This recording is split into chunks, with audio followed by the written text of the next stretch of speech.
Varsity Media offers live streaming, videography, and photography services for all teams and individuals of all ages. In business since 2010, we are the trusted source when it comes to sports media coverage. If you have a big game that needs to be filmed or live streamed, or an athlete in need of action photography, reach out today and save 15% when you mention this ad. Contact us at 516-403-2050 or email ben@varsitymedia.net.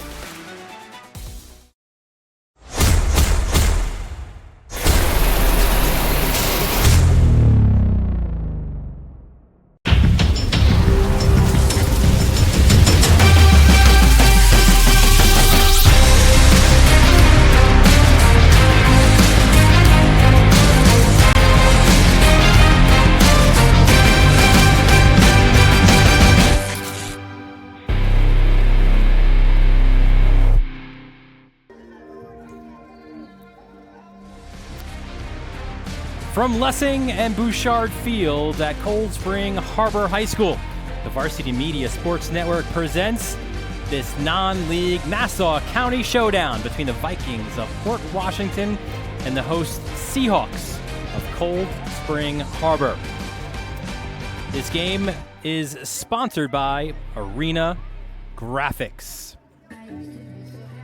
Beautiful night here at Cold Spring Harbor. Dylan Butler, Mike Hungerford on the call here for the Varsity Media Sports Network between a Port Washington team that is 3-2, coming off a lopsided win over Valley Stream, which came off of a tough, close loss in overtime, and conversely, Cold Spring Harbor 5-2. They've also are coming off of a lopsided win, beating Island Trees, and that came after a tight loss to Garden City. So two teams that, even though it's been a long time since they've played for real, they play each other for the last 7-8 years. They scrimmage each other, they seek each other out. So it should be a fun one in perfect lacrosse weather. Can't ask for a better day than what we have right now. It's a tease on Long Island on April 13th, right? I think it'll be 45 again next week. Yeah, to get back to reality, but more about lacrosse. I mean, you have two very good programs, traditional programs in Nassau County that play the sport at a high level, and one D school, one an A school, but actually have more in common than they have apart in many ways in that respect. And it should be really good here tonight. A good competitive non-league game, and I think that all around Nassau County, everyone's lost a game here and there, or a couple games, because everyone's willing to play each other in non-league games, and we've had a lot of good games so far. Yeah, for Port Washington, it started with a 15-7 loss to Northport, then a 10-9 overtime loss to Southside. Since, though, they've bounced back and they've beaten Long Beach, Hicksville, and Valley Stream to win their next three. And it's a team that a year ago, they won the whole thing. The Nassau A title, they're third in program history, beating Syosset in the title game before a 13-9 loss to Northport in the LIC. That team had some beasts, Henry Haberman and Gavin Jacobson and Matt Freeman among them. All three guys in college now, but this Port Washington team certainly heavily leaning on a couple of key guys on the attack. It's about Luke Meyer as we take a look at our players to watch here for the Vikings. He is a lefty slinger, man. 17 goals, 8 assists. He is bound for Richmond. And Matt Hillman, he's a guy who's not even going to go on and play collegiate lacrosse, but he has that skill set. The senior defender, he'll go to attend Wake Forest as a student, but he will lead that close D line this year. Sure, Meyer is a great player, one of the best players I think in Nassau County. One of the top 10, 12 players in the county, in my opinion, no doubt. Lefty scorer, has great eyes, can also see the field, so if you slide to him too early, he's going to find the open man. If you don't come to him at all, depending on who he's got covering him, he can just go to the goal and score. So very difficult matchup. And Hillman, a year ago was kind of like, sat behind Freeman. A lot of people didn't know about him. But a little bit of a sleeper. A little bit of a sleeper, a great defender in his own right, and just a really good cover guy. And I think he brings a toughness and an edge to the Port Washington defense. Cold Spring Harbor on the other side, we mentioned before, 5-2, number 15 in the Varsity Media Sweet 16 poll. They had their annual spring trip.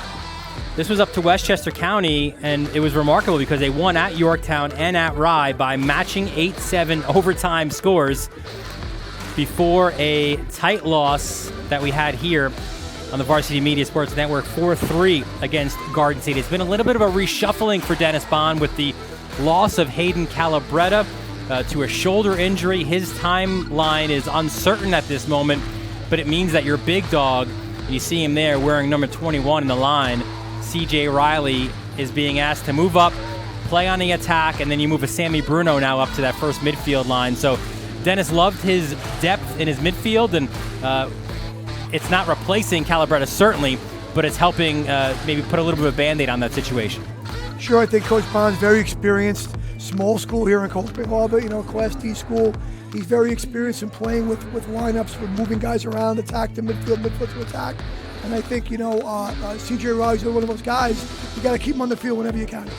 We'll show you our players to watch. There is Riley, who'll go on and play in the Big Ten at Michigan, 12 goals, 8 assists. And Kyle O'Grady will also play collegiate lacrosse, who will go on and play at Hofstra. He is the close D leader of this Cold Spring Harbor side. Cold Spring Harbor always seems to have a D guy that brings that a nasty streak. They had it last year, and a couple of the big dogs from last year graduated. But O'Grady brings that with him all the time, and along with Caden O'Connor, brings a really tough combo to deal with offensively. So we'll see how they match up against the Cold Spring Harbor guys. Against the Paul Washington guys.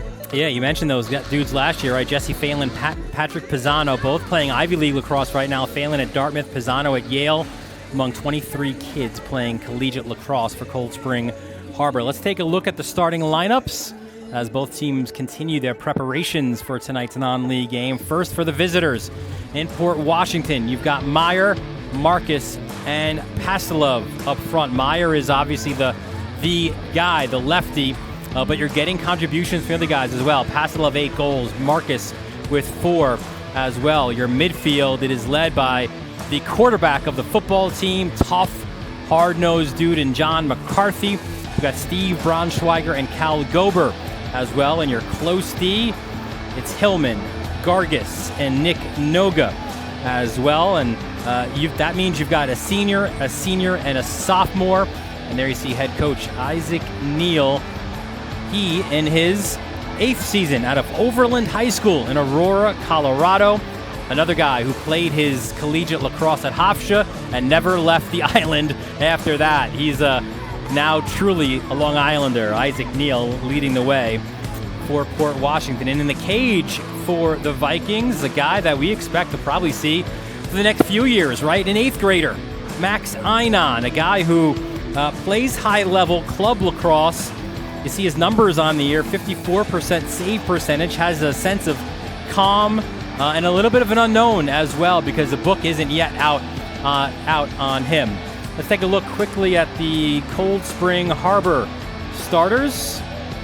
We mentioned a little bit of a shuffling of the deck for Dennis Bond's Seahawks. It's the Riley boys, CJ Riley and Reagan Riley, along with Matt Donaldson up front. Your midfield of Sammy Bruno, Alex Bauer, and Ryan McGloin. And the close D that you mentioned before, Caden O'Connor, Kyle O'Grady.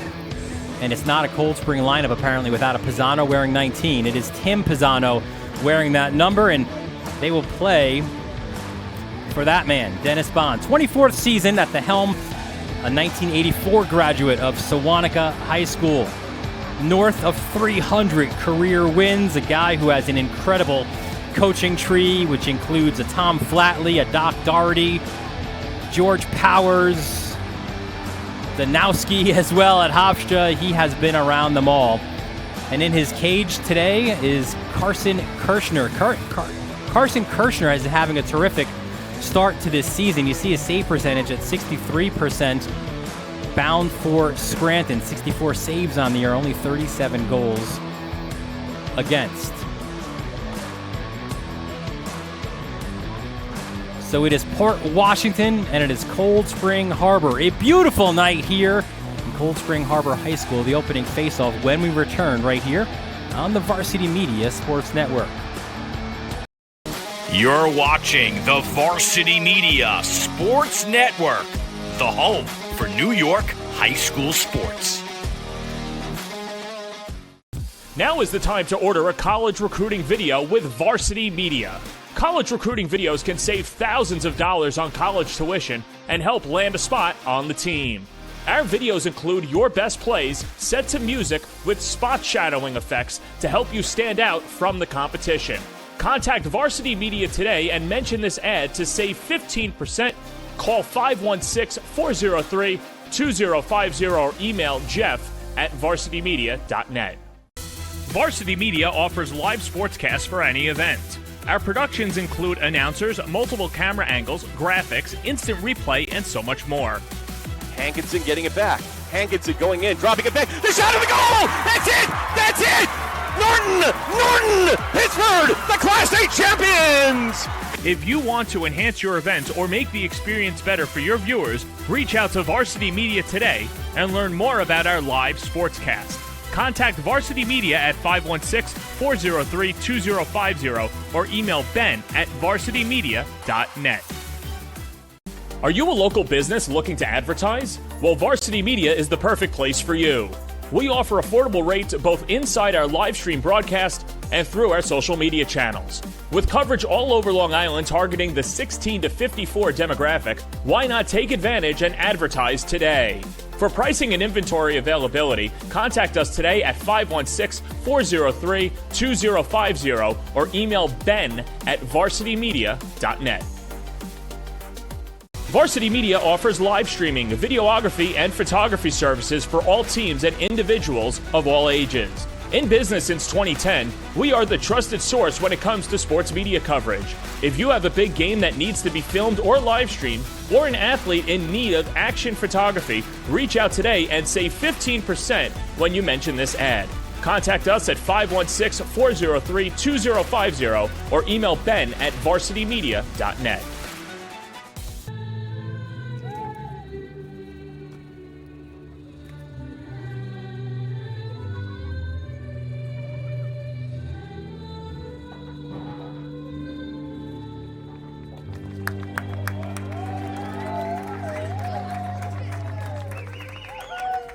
And we welcome you back to Lessing and Bouchard Field here, the home of the Seahawks, as Cold Spring Harbor and Port Washington get set for this non-league battle first since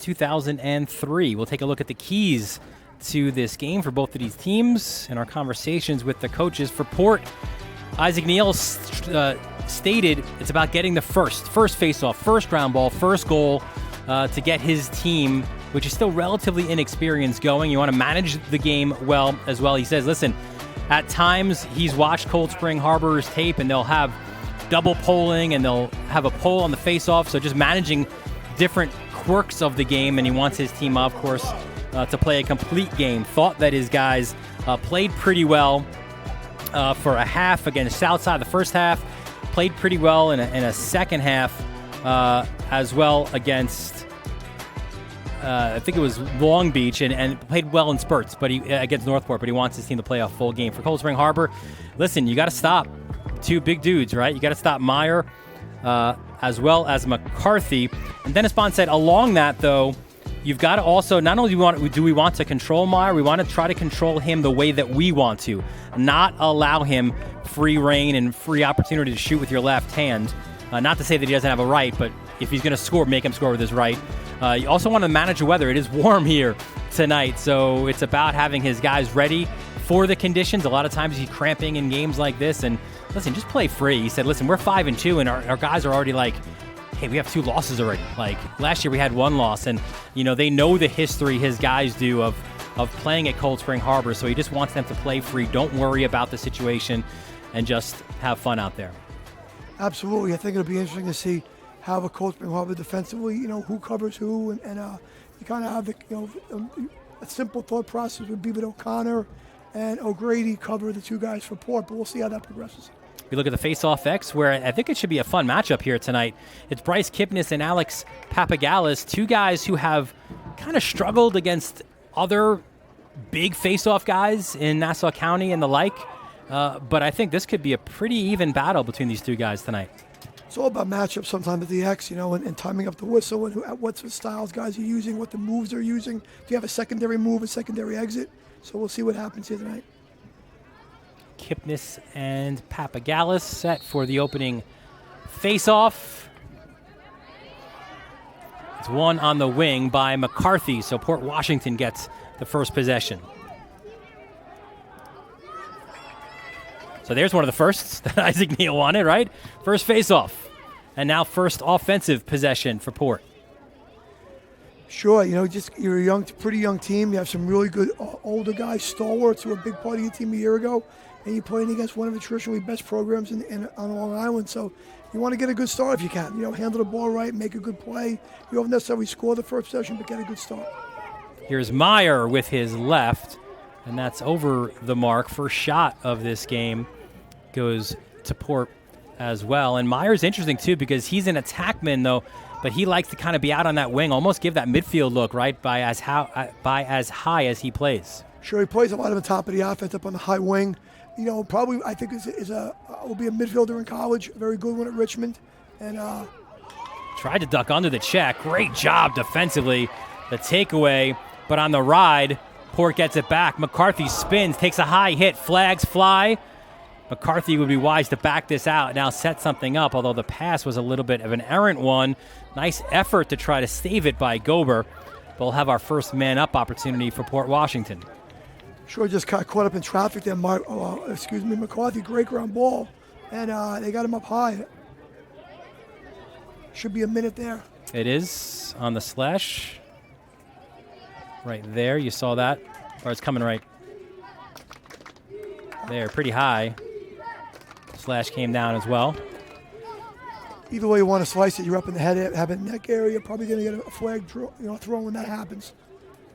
So now we take a first look at the Port man up, as it was Kyle O'Grady in for a minute. Starting out, it looks like a 2-1-3 kind of a set, or a 3-3 stretch to a 2-1-3. Probably might get some movement here.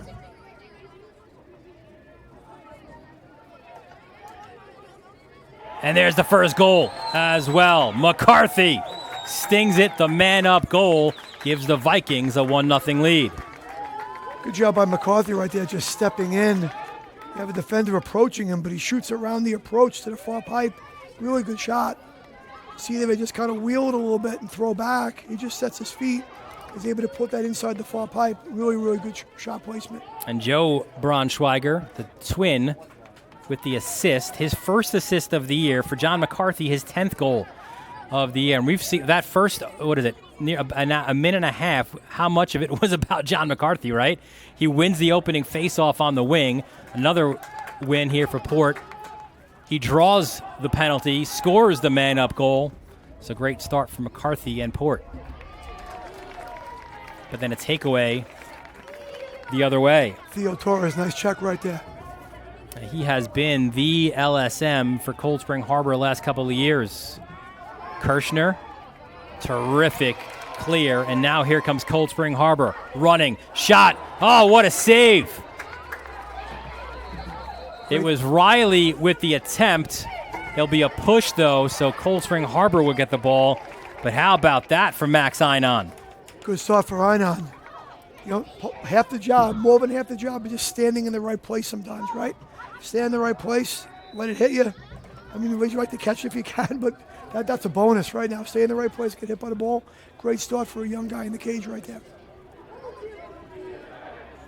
You've certainly got to have a certain mentality, right, as an 8th grader to step in there against guys who are young men. A lot of these guys, 17, 18-year-olds. Time and space. Off the bar, that one by Alex Bauer. Bauer, good-looking sophomore. Between the lines, up and down. He's becoming even a bit more of a goal scorer right now for him.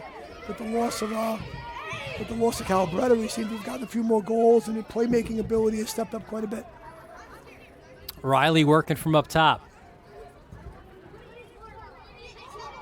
Off the screen, turning was Bauer.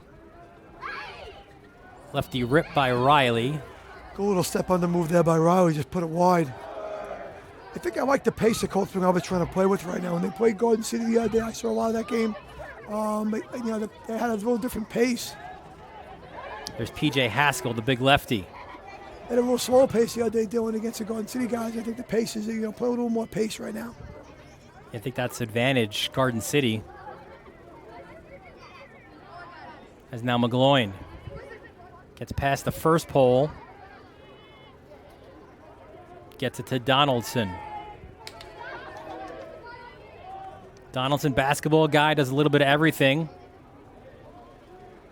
Nice feed, and there's the tying goal. Bauer with the finish. I think when you play Cold Spring Harbor, one thing you have to be prepared for is they're going to grind out possessions on you. You know, they took a few shots, they hit wide there, a couple good looks, but they're going to grind the possession out. They're going to have the ball for a minute and a half, 2 minutes at a time, and you're going to have to defend repeatedly over and over again. That was good on-ball defense right there by Braunschweiger.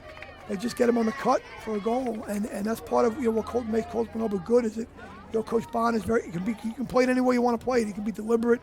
He's going to grind on you a little bit, and they're going to make you defend multiple dodges, multiple passes over and over again. Bauer's 9th goal of the year, a third face-off win for Port. That one was the cleanest of the 3 by Papagallis. We've seen before for Cold Spring Harbor multiple looks at the face-off X. We've seen Sammy Bruno step in, and that's one thing that Dennis Bond was a little bit concerned about because of Bruno now with an advanced role in the offense on that first midfield, as that's a shot, an easy save for Kirshner against Meyer. And now Meyer looking to ride hard. Good job by Meyer. Went down the alley and shot that ball with his right hand. Good clean save there by Kirshner. Another good clear, and right away Cold Spring Harbor looks to attack.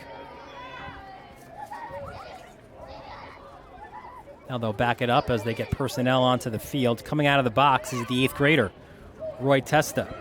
Dad Brandon, an All-American defender at Bethpage when Jim Amon was the head coach back in '96. Went on to be an All-American and a captain at Johns Hopkins as well. Great bloodlines, Testa family. Older brother played at Hofstra. Great, tough guys. He fits the same mold. Another 8th grader on the field in this game.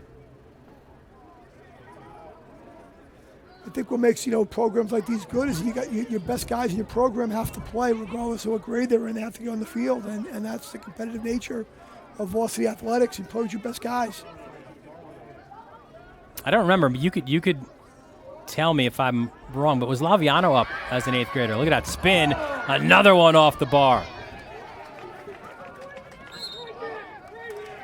Yes, at McIntyre, I was on the coaching staff here at Cold Spring all the time. Ian Laviano and Taylor Strow were two guys that played on the 8th grade up in the team then. And the JV, I will tell you a quick story. Matt Lachard, he stayed in the JV that year and played JV in 8th grade. And we went to watch a game, and he did everything. And the JV had a great season. You could just see that things to come with those guys. Yeah, bound for greatness, that is Absolutely. for sure. And here is Testa. He'll have the short stick. Feeds. Shot. Was that another bar, or was that a save by Einon?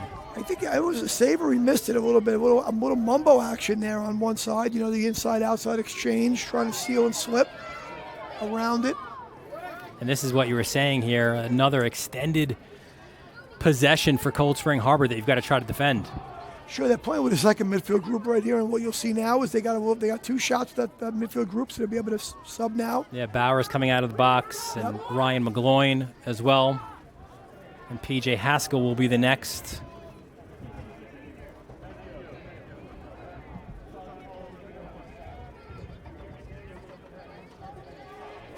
And here comes Haskell. Big boy, the lefty. 6 goals on the year. He can shoot a guy who's really kind of grown into his body. Spinning, turning, and he's dispossessed by Matty Hillman. You can see the decision there is they're not going to let him, back his short stick defender down.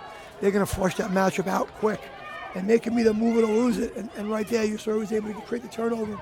So that's definitely part of the Paul Washington game plan there, is going to that matchup really early. So Port, they ceded a lot of that possession time, but they didn't concede the goal.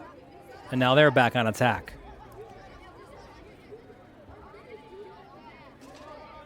Here comes McCarthy.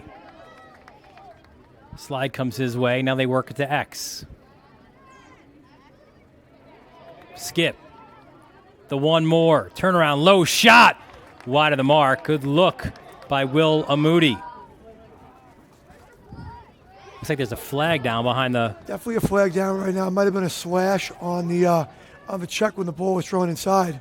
So Port already with a man-up goal will have another opportunity. McCarthy wants it. He gets it. Coming downhill, Steve Braunschweiger, the bouncer. Off the mark, and now we'll have the penalty. Go to look at the cage with the flag down by Braunschweiger right there. He's kind of banged himself in the helmet. He thought he could have stuck that one. Just kind of, I don't know if the goalie got a piece of it. Just a little good shot, though, and a good low placement. Tough to save. Another slashing penalty. It'll be a 1-minute infraction. As it's Bauer in.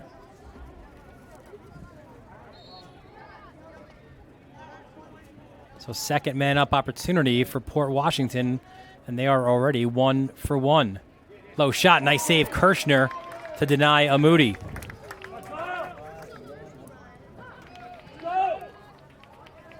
Loose ball goes Port Washington's, goes Cold Spring Harbor's way. Good save right there. There's Sammy Bruno. He got a pretty good look at the cage right there, pretty quick in the possession on the man up, from a low angle, and Kirshner's up to the task. 26 seconds on the man up, so Cold Spring will be in no hurry here, certainly, to attack 5-on-6. They'll just kind of make sure this penalty winds down, and they'll be even.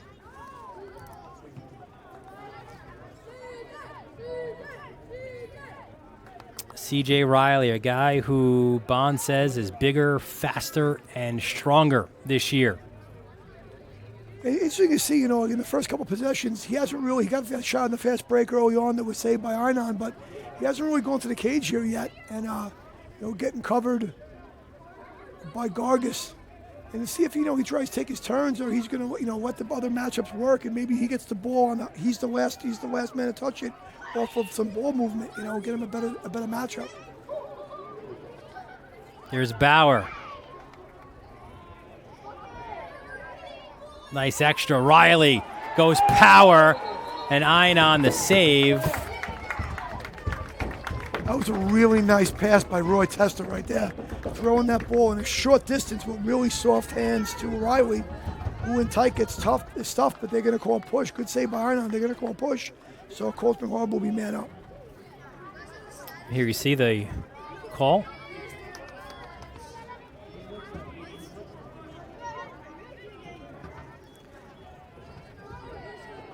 So first man up opportunity for Cold Spring Harbor. Here you see it again. Watch Riley just sort of bulldodge his way in, and you can see the push from behind coming from 14. That's not a bad push right there. That's one of those that if you're helping to maybe save a goal from being scored, you'll take the 30 seconds opposed to give a goal up. Cold Spring Harbor working out of the 3-3.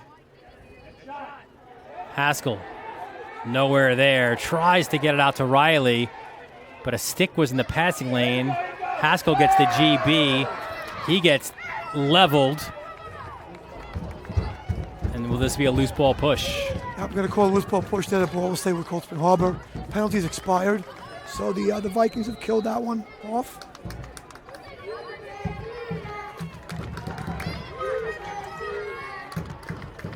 Isaac Neal, not a big fan of that call. Thought his guys were playing just hard lacrosse there. Reagan Riley up top. And there's McGloin. Football, hockey, tough, quiet, physical. Got a good matchup here. You have Riley and McCarthy. Ooh, Riley, what a first move. Up top, McGloin now.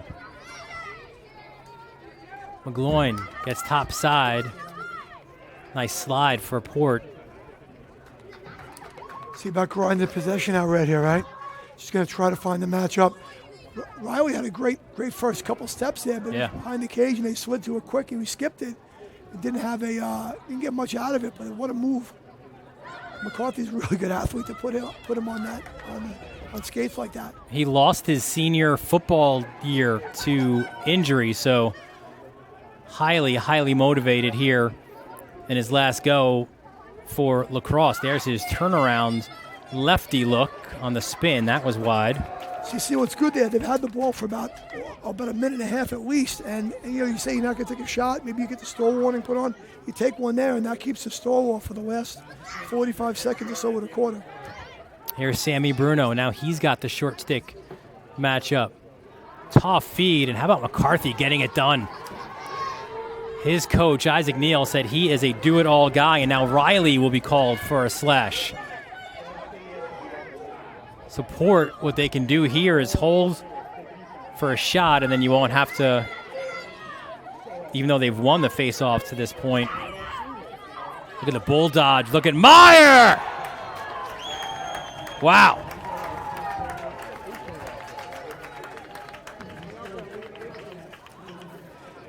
Great dodge by Meyer, taking a lot of contact, getting to the goal.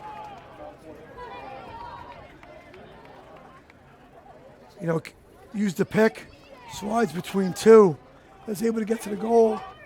And Cal Gober doesn't get an assist on that, but to get blown up on the pick, to realize that he's going to get blown up, that's a great teammate for you.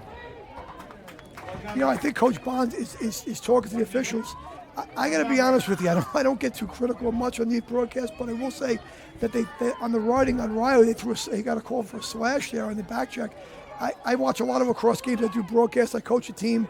That's not often called. That's often let go. And so now I think he's questioning it. Are we going to call that all game long? That every time it happens, you got to call it, because it hasn't been called too much. So, I'm not saying it's not a foul. It could be a foul, but kids get used to what's called and not called over the course of the season. If that's called all game, we're going to be here for a long time tonight. Sammy Bruno now in on the face-off. Could be a little make it take it if I put Washington 11 seconds to go in the quarter. He's not taking a lot, by the way, but he was 3 for 4. Yeah. Papagallis wins it. So you're going to try to hold here, start the second quarter, man up. And that is the horn to end the first quarter. Support Washington. They've not played Cold Spring Harbor in the regular season in a while. Luke Meyer has been waiting for this. Shoulder down, splitting defenders, and scoring. Luke Meyer and the Vikings have a 2-1 lead over Cold Spring Harbor. You're watching this Long Island Lacrosse Showdown right here on the Varsity Media Sports Network.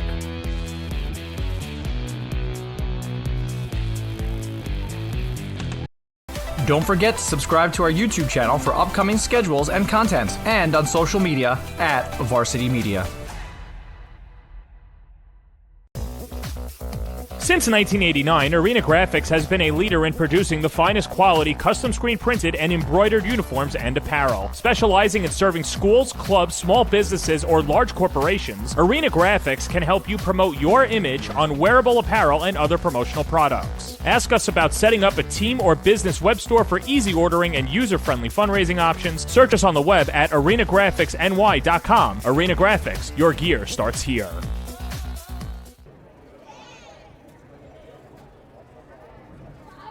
And we welcome you back to Lessing and Bouchard Field here at Cold Spring Harbor. Dylan Butler, Mike Hungerford, and the entire Varsity Media crew for Port Washington and Cold Spring Harbor.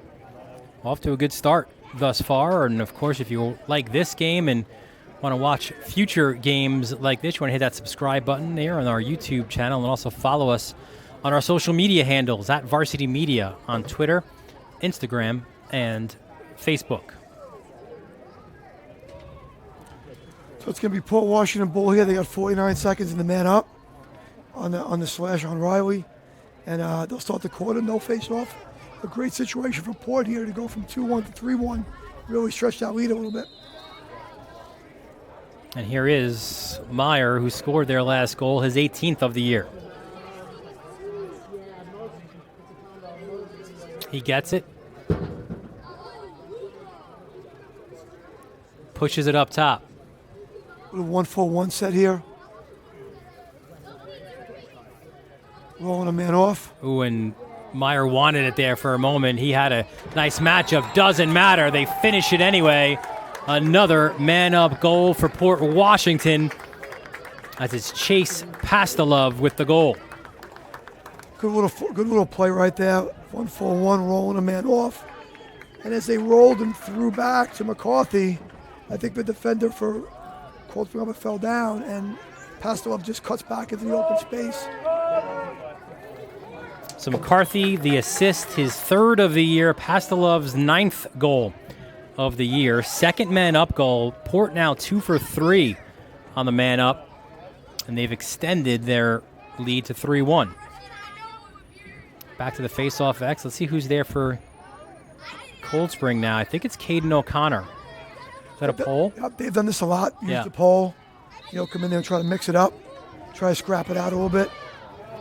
But another clean win. Great start for the senior in Papagallis. And he's a guy, too, where Dennis Bond said, look, he's one of those where you look beyond what his numbers are. He said, yeah, maybe he got beat up a little bit in the Southside game against Melconian, one of the best on the island at his craft.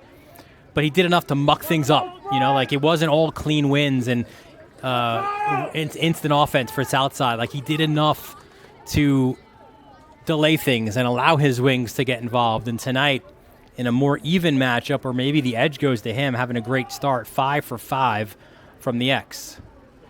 Sure, I think if you're going against a guy who you think is better than you, if you could just get a 50-50 ball every now and then, nice dodge to the middle right there by Jack Marcus. But if you could just get a 50-50 ball and let your wing guys work, it is a 3-on-3 until someone picks it up. People forget that sometimes. You're going a long way to helping your team. Meyer! He is on fire. 4-1 lead for Port. Good dodge by Meyer off the end line. He's shading him to give him the right hand. He just kind of wraps it around and throws it in the goal. And I think, with defender there, O'Connor was looking for some support, taking the left hand away, looking for some support to the right hand. And again, Bond mixing things up at the face-off X. Bruno again, it looks like, I Yep. think, in there now. We saw this a lot in their opening season win against Huntington and Anthony Annunziata, who won all of his face-offs on that night. But it was Cold Spring Harbor that got the win. Wow. Jack Marcus got his hands free and finished. Good bounce shot right there, just over the goalie's shoulder. From a pretty tight angle, but really, really good shot. Great placement. Once he created his own separation with the defender, and then at that point, hands free, right? He could do whatever he wanted, Marcus, in the finish, and it's a timeout for Cold Spring Harbor. We take a look at our upcoming schedule on the Varsity Media Sports Network. Two teams that don't like each other too much, Syosset and Massapequa. That should be a fun one, followed under the lights at Manhasset, Cold Spring Harbor and the Indians. Then it's Huntington and Hills. That should be a fun one in the 6-3-1. Southside against a very good Wantagh team. And then Darien. They just lost to Manhasset and Chaminade. They will take on the big boys, not only on the island, but in the nation. St. Anthony's coming off a win over St. John's DC today. And Massapequa had a tough one today as well against Staples. They'll take on Mount Sinai as well. That'll be on the 22nd of April. See a beautiful night here at Cold Spring Harbor. And we mentioned before, these two teams, they've not met for a regular season game in quite a while. You go back to 2003 for the last meeting. That was won by Cold Spring Harbor 9-5. You see the series history for Cold Spring Harbor, 7-2 in those 9 contests. We highlight that 1997 game because what an incredible game that was, where Cold Spring beat Port 5-4, Christian 4, off an assist from Dan Callahan on the extra man with 15 seconds left in the third overtime to get the win for Cold Spring. Paul Fogel tied it at 4 with 3:50 left in regulation. Christian 4 accounted for all 5 of Cold Spring's goals. 2 goals, 3 assists. Steve Cuso had himself a day in the cage for Port. 19 saves. You love this quote as well from Cold Spring Harbor, or then Cold Spring Harbor head coach Jim Frank said of Cuso, "You could shoot it with a cannon and you weren't going to get it by this kid today." Steve Cuso was a very good goalie. I was coaching at Plainview High School in those days, and he was very, very, very good. Great game between those two teams. Christian Ford, I believe, earned All-American honors his senior year. And very, very big, strong, athletic kid, good player. Yeah, both teams the year prior were Nassau semifinalists in different classes, so Papagallis does it again. Ooh, and then throws it away. Yeah, I think in previous games, Cold Spring Roberts had a little trouble with the face-off acts, but they've survived it in some games because they got stops on defense. Right now, the issue is they haven't got a couple stops, and it goes to wear on you a little bit. You got to dig in and get one, but that helps them a little bit right there. Good protection from Riley. Looks for options, kicks it up top. Here comes McGloin, harassed. McGloin pumps the brakes, returns it, and they go the other way to Riley. Riley to X. Terrific defense from Port to deny him. Tough defense right there. Here's McGloin. Got the shorty matchup now. McGloin will try to work back to that left hand. He's really good against Garden City. Goes downhill, beats his man. McCarthy comes as the help. And now here's Riley. Skips it the other way. Pumping her brakes, turning, bouncer, Einon, the easy save.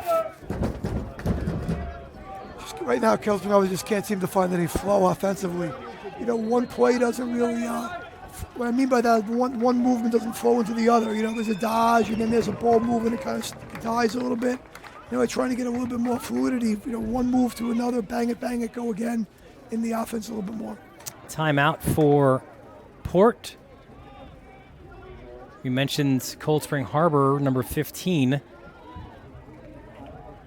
in the Varsity Media Sweet 16 poll. Port not there, and it was a little bit of an early season struggle for them, right, where they start the season against Northport, that rematch of last year's Long Island Championship. They lost that game 15-7. Then at home on the Varsity Media Sports Network, losing 10-9 in overtime to Southside. But then since, it's been a nice bounce back. And it's funny, too, because Isaac Neal said he's done the same thing year after year where they'll play like 4 games and then they'll break. And he says his team's got to sit on whatever that 4 games is. Are we 4-0? Are we 1-3? Are we 2? So in this case, they were 2-2 after their first 4. And they got to kind of think about that a little bit. Where are we? What do we got to do? And, they returned a little bit from that break. They beat Valley Stream yesterday, 19-1. Luke Meyer, 5-3. Amudi, Brendan Lang with 3 goals apiece. Joe Braunschweiger with 2 goals. Jimmy Gannon with 4 assists. So good response after a break. And now a very good start for the Vikings. Sure, good start right now, and kind of taking Cold Spring Harbor a little bit out of their formula. You have to probably play a little bit faster offensively. If they're able to, hopefully, for Coach Bond, we're thinking, hopefully we got to stop here and come back, and we got to grind on the offense a little bit. But kind of, if this continues to be this stretch of 4 goals or so, very difficult to play that formula of controlling the ball because you have to score to get back in the game. Here comes McCarthy. Spins to Meyer. If they can get a 2-man game going, man, that is tough. Off the pipe, rebound, Marcus with the finish. Meyer is showing great ability right now to shoot it with his right hand. And they're kind of giving him his right hand from that high wing spot, and he's really taking it. Good first save. And then the rebound goes right to Marcus, and he's able to finish it again. You see here, off the pipe. And there's Marcus. Steps it down and puts it in the goal. Marcus kind of brings a little bit of a different element to that attack. He's now back 100% from an injury that kind of limited him the first 4 or 5 games. He's a different style of player, that strict lefty, good finisher, strong dodger. He was upset at the start of the year that he wasn't playing because of the injury, so he's been working extra time to get himself back. First face-off win for Cold Spring Harbor. Now quick offense, and it's Riley as Cold Spring Harbor looks to mount the comeback. Ball kind of starts the face-off ex Caden O'Connor. You have Paul Washington wins the clamp and has it in their stick. He's able to knock it out, and it goes right to Bauer. Takes it downhill to Riley, and Riley finishes that ball.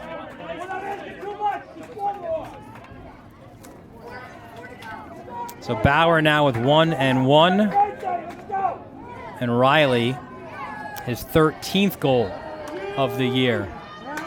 Papagallis, good job by O'Connor, and look at that. You muck it up enough, right? You let your other guys come in and try to get the GB.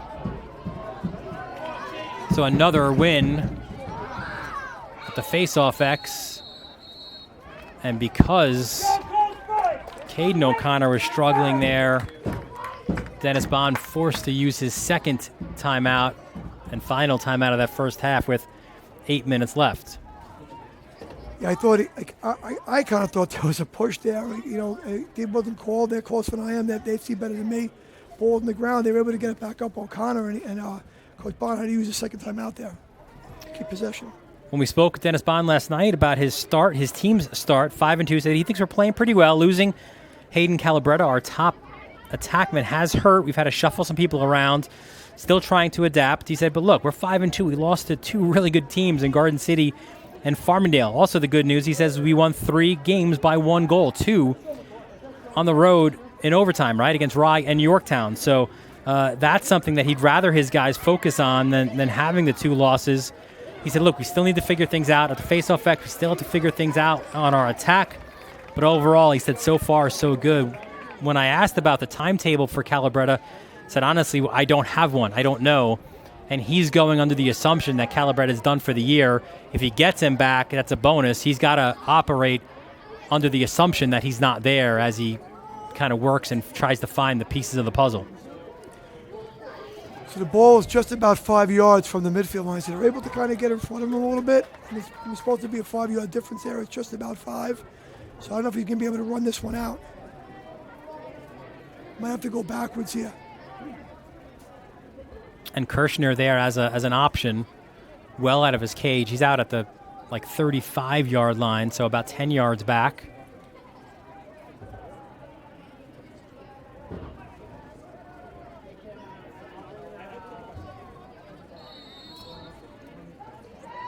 So here goes Riley. Great job. Good job to run that one out. Those were not 2 easy guys to get by, right? McCarthy and Meyer. Riley took some contact there, but absorbed it, got out of it. Now has his team looking to continue to slice into the deficit. Dennis Bond having a word with the officials, understandably. Here's Riley. Doubled. Oh, what a pass in front, but just unable to get his stick on it was Donaldson. Good hustle by Cold Spring Harbor there. Donaldson just couldn't get it. He got a little bit of it, but... That was McKean there chasing it down. Really good look there by Riley off the double team. Good job by Paul Washington there, taking that double and trying to force that matchup early. Bauer! Good S-dodge there by Bauer from that high wing. Keeping that stick in his right hand and kind of stepping under it a little bit and bringing it back inside. You can see here, a little skater step, gets underneath, and before the slide can come, he's able to finish out to the far pipe. That's a really nice move for a very skilled sophomore. I think he's got a tremendous future out of him. Yeah, Bond says, look, he's already fielding Ivy and Big Ten calls on Bauer. Second goal of the game, his 10th of the season. A year ago was on that second midfield line with Sammy Bruno. He says he's a guy who could flat out play as a D-midi as a freshman. And Caden O'Connor, quick offense. Riley! And Einon makes the save. Great save by Einon off the fast break. O'Connor in there is kind of giving the a little bit of trouble. To Papagallis, yeah. Papagallis, I'm sorry there. With Papagallis getting a little bit of trouble just with his exit, you know.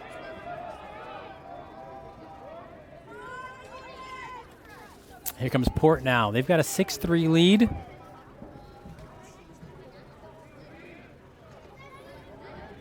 I think you'd see next time CJ gets the shot, he may mix it up a little bit. He's kind of going those sidearm kind of shots there, a little bit low, kind of that worked for him.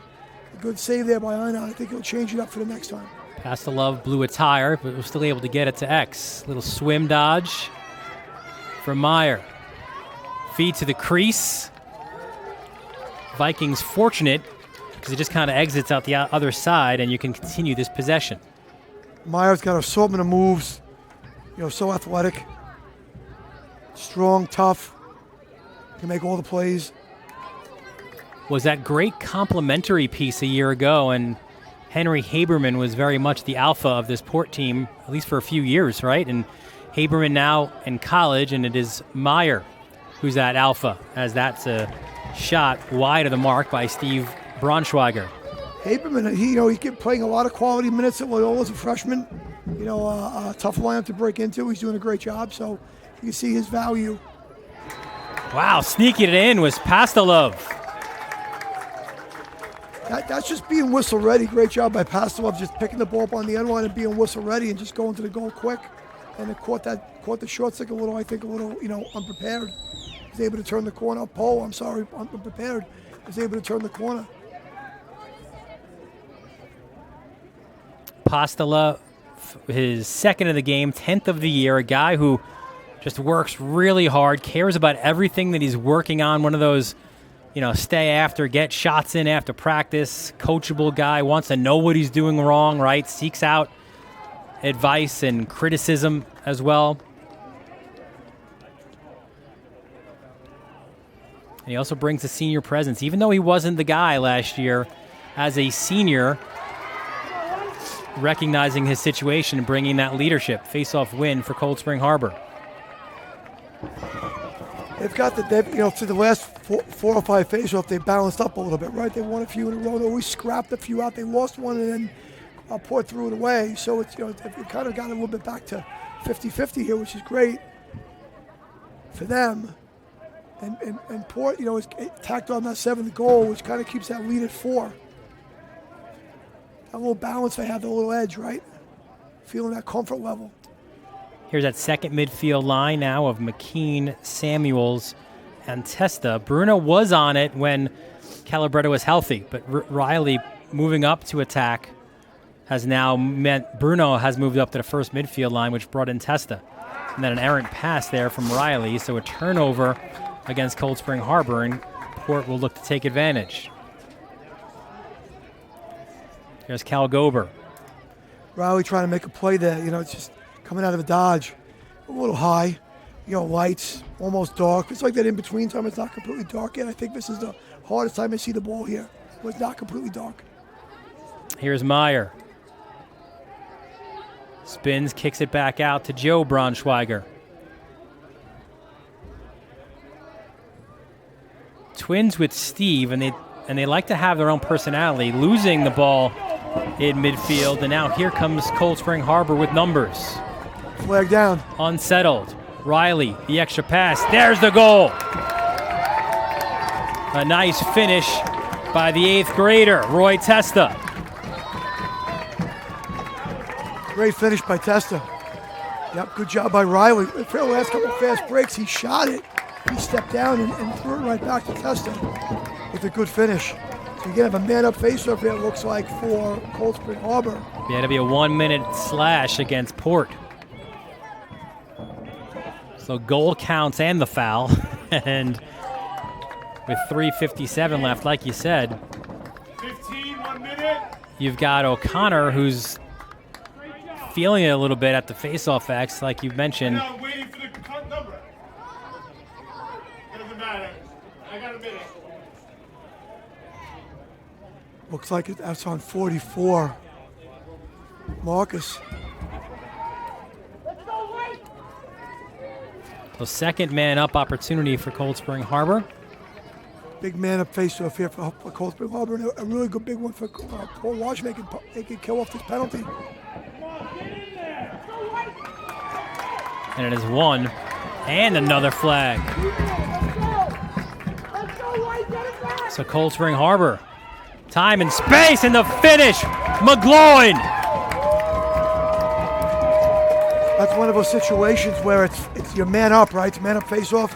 Dylan, but the flag goes down. You kind of have a free play to work with, right? Because you got the flag down. You're going to be probably 2 men up here, and that will be 1. And McGloin sees his left hand, sees a little soft coverage there, and just steps into it and is able to bury it. I don't think McGloin's had that good of a look on the goal as he had before earlier in the game. So he saw it, and he took advantage of it. Now the officials will consult. I didn't see any motion here for that flag. I don't know if it was waved off or if they're going to continue. Here we go. So it was a man up face. We'll see it here. 1 minute slash. Yep. So what's going to happen is the first penalty with the man up face off is waved off, and now you're going to have another man up face off, and you have another minute man up. And closest to us and closest to Dennis Bond is McGloin, who just scored the goal. He's the empty wing. So if Caden O'Connor can kind of shovel this ball his way, you have an opportunity here as Cold Spring Harbor now 1 of 2 and another man-up opportunity as well. The best exit here is try to go forward. Yep, there it is.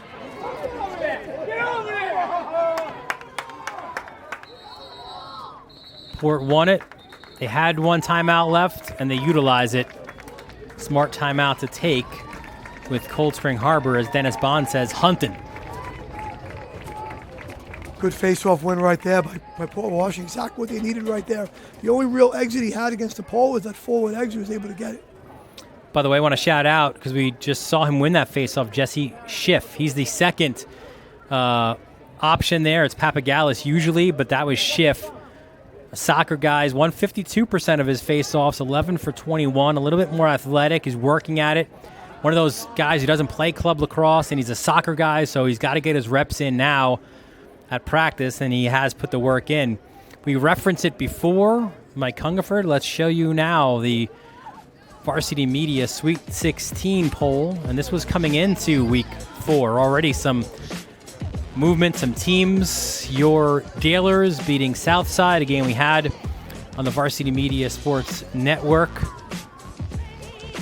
St. Anthony's, a win over St. John's, D.C. That was a tough loss for them a year ago. That was a 1-2 in the country a year ago on national television. So St. Anthony's, some revenge there. Chaminade also goes on the road. They beat Darien. Manhasset plays tonight, right?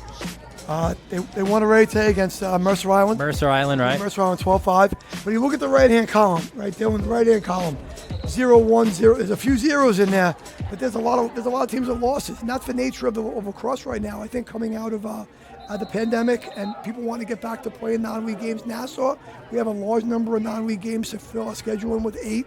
Catholic League is a good number of non-league games to work from. So people playing each other, and there's wins and losses. But I think that's where this kind of game comes in. Right, you didn't have this game on the schedule probably because you didn't have the opportunity to get this game on the schedule. Sure, we added a game this year in Nassau County, 16th game. So thank you, administrators in Nassau, for approving that. It's great that the boys get to play, children get to play another game, and we get to coach another game, and it's awesome. You were able to go up to Connecticut today? Oh, yesterday. Or yesterday, sorry, playing Fairfield Prep. Sure, very good Fairfield Prep team. And it's just great to play these games. Great experience for the kids. Now Meyer looking to kill this off, loses it right away. So here comes Cold Spring Harbor with some numbers. Riley back up top to Bruno. It's just really hard with that double team. Meyer is so good. And just the double team is tough to evade it, and they're down a man, so there's no open man to throw it to. And a tough situation, but Cold Spring Harbor is able to get the man up here. They have about 25 seconds to work with now. Yeah, if they can get another man-up goal, they will cut their deficit to 1. It was, 5-1? It feels like not too long ago. Donaldson up top to Riley. You've got 7 on the man-up. Back to Donaldson. Einon. the save, and he does a good job rebound control there as well. Great rebound control, great save by Einan. I think if you're the Harbor, though, you could have maybe still worked something a little bit better. Here comes Joe Braunschweiger. Actually feels like Port really hasn't played a possession offense in quite a while. It feels that way. Not as long as I think it is, but it seems that way. And another flag. Too many men. They're offsides. 7 on defense for. Yep, for Cold Spring. The offsides. Here comes Meyer. They back it out again.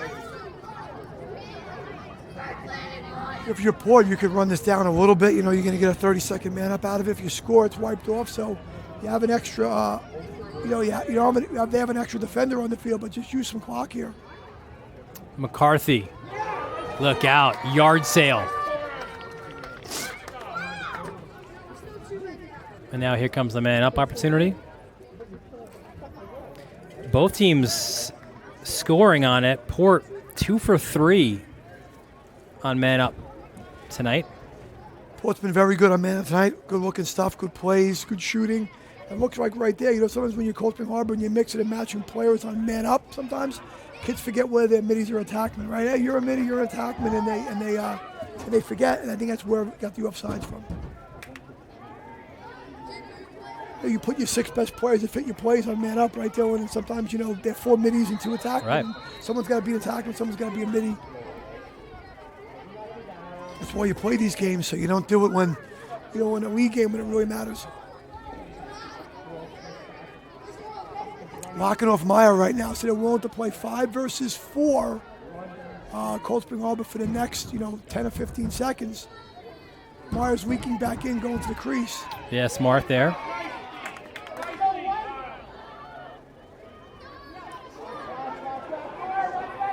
We're even now. Nice man down package here by Cold Spring with the lock. Got pulled a little out of their rhythm. Inside now the final minute of this first half. Downhill now comes Joe Braunschweiger. Sometimes the simplest play and the easiest play is the best play, right? Braunschweiger goes downhill, down the alley, shoots to the far pipe, and is able to beat Kirshner for the goal. And you see there, he takes advantage of the short stick, right? Getting past Bauer, bounces it. And Braunschweiger gets his 9th goal of the year. What I was saying before was Isaac Neal said, look, they don't want to be used in the same sentence as twins. They want to have their own individuality. But he said, look, they both work hard. They both demand and command respect from their teammates because of their work ethic. And they don't run off the field. They want to play defense. They want to slide. They want to help out. They're physical. They're those traditional two-way middies.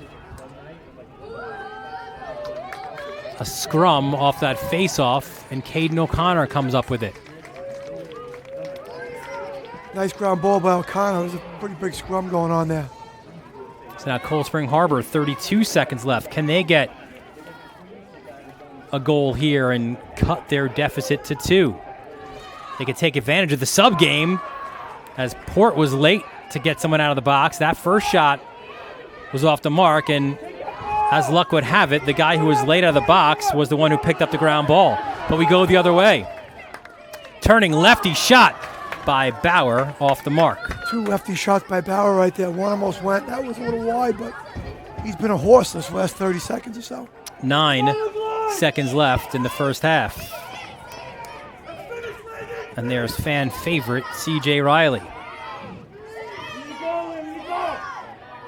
Riley turns, fires. You're not going to stop C.J. Riley. Good dodge by Riley up the hash, and then just stepped off a little bit. It was able to get his hands free with the step off. Nice, very slick move you expect from a Michigan commit. Here he is. That's Damani Gargis, too, one of the better poles. See speed off the hash, and he just continued up the field and stepped off. Shot that ball low. Got a barn burner here, Dylan. This is awesome. And it's funny, too, when you look at And I think BLAX 8 does an incredible job of just breaking down all the different stats. If you don't go to that site yet, you've got to. But they've got it broken down by quarters. And the second quarter for Cold Spring is always, for this year, they're dominating second quarter as face-off win by Port as that horn sounds to end this first half. It has been a good one. Port Washington jumped out to the early 5-1 lead. But then Cold Spring Harbor, they worked their way back. And there's C.J. Riley. This time with the pass. Einon makes the save. Controls the rebounds. And that's what we've got going on in the first half. 8-6 is your score. You're watching this Long Island Lacrosse Showcase on the Varsity Media Sports Network. You're watching the Varsity Media Sports Network, the home for New York high school sports. Since 1989, Arena Graphics has been a leader in producing the finest quality custom screen printed and embroidered uniforms and apparel. Specializing in serving schools, clubs, small businesses, or large corporations, Arena Graphics can help you promote your image on wearable apparel and other promotional products. Ask us about setting up a team or business web store for easy ordering and user-friendly fundraising options. Search us on the web at arenagraphicsny.com. Arena Graphics, your gear starts here. Varsity Media offers live streaming, videography, and photography services for all teams and individuals of all ages. In business since 2010, we are the trusted source when it comes to sports media coverage. If you have a big game that needs to be filmed or live streamed, or an athlete in need of action photography, reach out today and save 15% when you mention this ad. Contact us at 516-403-2050 or email ben@varsitymedia.net. Are you a local business looking to advertise? Well, Varsity Media is the perfect place for you.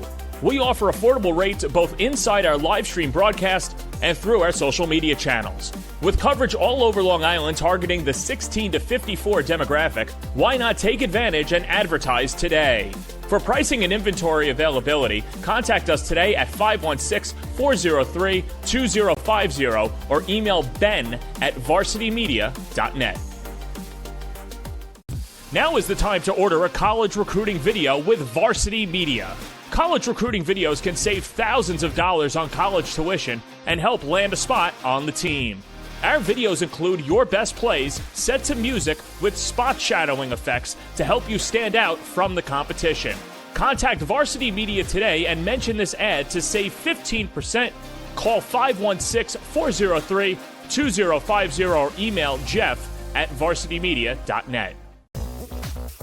Since 1989, Arena Graphics has been a leader in producing the finest quality custom screen printed and embroidered uniforms and apparel. Specializing in serving schools, clubs, small businesses, or large corporations, Arena Graphics can help you promote your image on wearable apparel and other promotional products. Ask us about setting up a team or business web store for easy ordering and user-friendly fundraising options. Search us on the web at arenagraphicsny.com. Arena Graphics, your gear starts here. Are you a local business looking to advertise? Well, Varsity Media is the perfect place for you. We offer affordable rates both inside our live stream broadcast and through our social media channels. With coverage all over Long Island targeting the 16 to 54 demographic, why not take advantage and advertise today? For pricing and inventory availability, contact us today at 516-403-2050 or email ben@varsitymedia.net. Varsity Media offers live sportscasts for any event. Our productions include announcers, multiple camera angles, graphics, instant replay, and so much more. Hankinson getting it back. Hankinson going in, dropping it back. The shot of the goal! That's it! That's it! Norton! Pittsburgh, the Class A champions! If you want to enhance your event or make the experience better for your viewers, reach out to Varsity Media today and learn more about our live sportscast. Contact Varsity Media at 516-403-2050 or email ben@varsitymedia.net. Don't forget to subscribe to our YouTube channel for upcoming schedules and content, and on social media at Varsity Media. You're watching the Varsity Media Sports Network, the home for New York high school sports. Since 1989, Arena Graphics has been a leader in producing the finest quality custom screen printed and embroidered uniforms and apparel. Specializing in serving schools, clubs, small businesses, or large corporations, Arena Graphics can help you promote your image on wearable apparel and other promotional products. Ask us about setting up a team or business web store for easy ordering and user-friendly fundraising options. Search us on the web at arenagraphicsny.com. Arena Graphics, your gear starts here. Varsity Media offers live streaming, videography, and photography services for all teams and individuals of all ages. In business since 2010, we are the trusted source when it comes to sports media coverage. If you have a big game that needs to be filmed or live streamed, or an athlete in need of action photography, reach out today and save 15% when you mention this ad. Contact us at 516-403-2050 or email ben@varsitymedia.net. Are you a local business looking to advertise? Well, Varsity Media is the perfect place for you. We offer affordable rates both inside our live stream broadcast and through our social media channels. With coverage all over Long Island targeting the 16 to 54 demographic, why not take advantage and advertise today? For pricing and inventory availability, contact us today at 516-403-2050 or email ben@varsitymedia.net. Now is the time to order a college recruiting video with Varsity Media. College recruiting videos can save thousands of dollars on college tuition and help land a spot on the team. Our videos include your best plays set to music with spot shadowing effects to help you stand out from the competition. Contact Varsity Media today and mention this ad to save 15%. Call 516-403-2050 or email jeff@varsitymedia.net. Since 1989, Arena Graphics has been a leader in producing the finest quality custom screen printed and embroidered uniforms and apparel. Specializing in serving schools, clubs, small businesses, or large corporations, Arena Graphics can help you promote your image on wearable apparel and other promotional products. Ask us about setting up a team or business web store for easy ordering and user-friendly fundraising options. Search us on the web at arenagraphicsny.com. Arena Graphics, your gear starts here. Are you a local business looking to advertise? Well, Varsity Media is the perfect place for you. We offer affordable rates both inside our live stream broadcast and through our social media channels. With coverage all over Long Island targeting the 16 to 54 demographic, why not take advantage and advertise today? For pricing and inventory availability, contact us today at 516-403-2050 or email ben@varsitymedia.net. Varsity Media offers live sportscasts for any event. Our productions include announcers, multiple camera angles, graphics, instant replay, and so much more. Hankinson getting it back. Hankinson going in, dropping it back. The shot of the goal! That's it! That's it! Norton! Pittsburgh, the Class A champions! If you want to enhance your event or make the experience better for your viewers, reach out to Varsity Media today and learn more about our live sportscast. Contact Varsity Media at 516-403-2050 or email ben@varsitymedia.net. Don't forget to subscribe to our YouTube channel for upcoming schedules and content, and on social media at Varsity Media.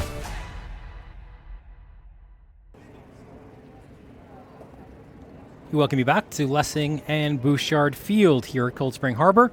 Second half just moments away. Port Washington with an 8-6 lead after the first half. We take a look. Dylan Butler, Mike Hungerford with you at the first half stats. And Mike, pretty even in a lot of these numbers. The face-off battle was heavily slanted to Port. Cold Spring worked their way back, but you see the shots were 16-16.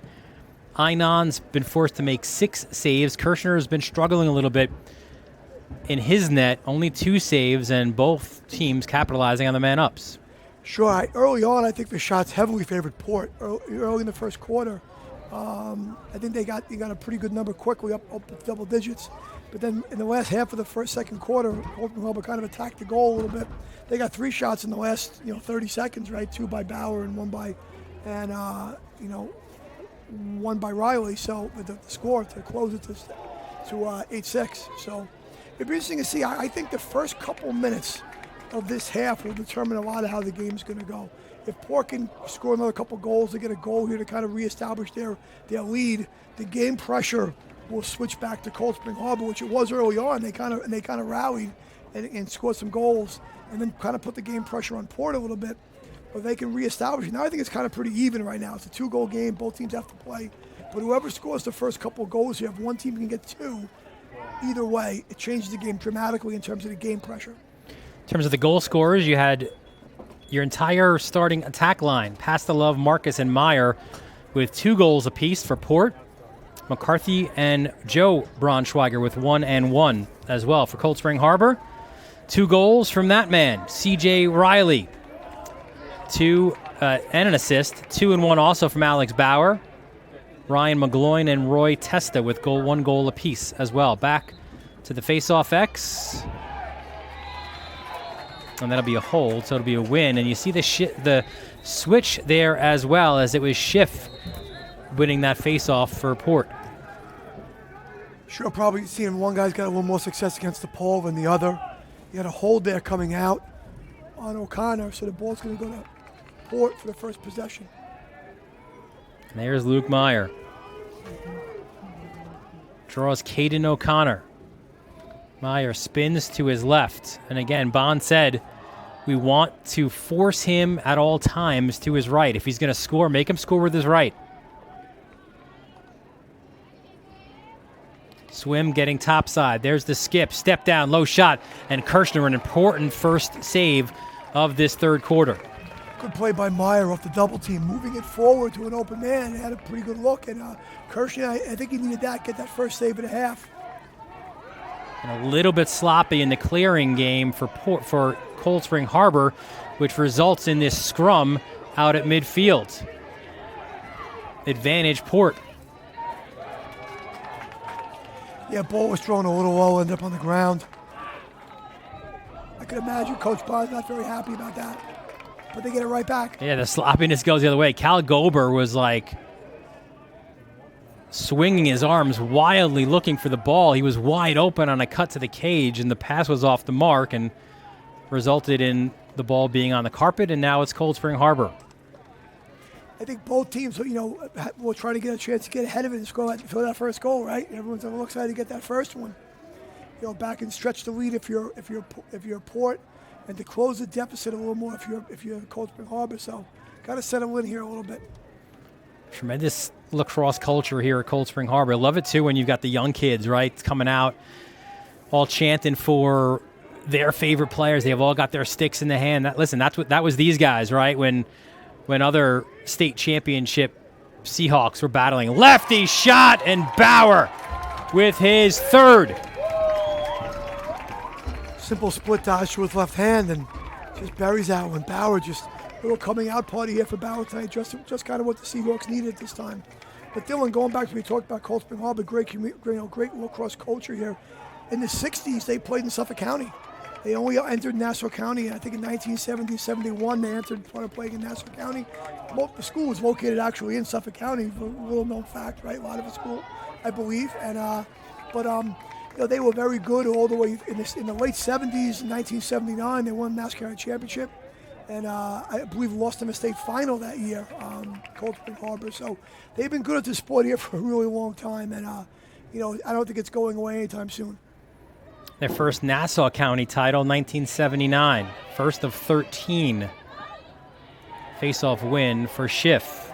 Good win by Schiff right there. 5 New York State titles, 5 Long Island championships, including last year when they capped a terrific 18-1 season with a win over Chenango Fork, 17-1. Great hustle on the ride there by Cold Spring Harbor getting the ball back. And now the Seahawks have a chance to tie it here. Now you got Raleigh coming out of the box here. See what happens here if they're able to get the right matchups to him or not. There's some good communication by Port. Gargis finds his way there. Yep. Bruno gets it to C.J. Riley. Work these short stick matchups a little bit here, it looks like. Sammy Bruno to X. The hot hand right now is Alex Bowers with 3 and 1. Entered the game with 8 and 6. Downhill, here comes Riley. Double comes, kicks it back up top. Here's the one more. Good recovery defensively by Port. They have McCarthy on Bauer, excuse me, and he, he's a very good athlete, big, strong, athletic kid. Kind of closed him out there real nicely.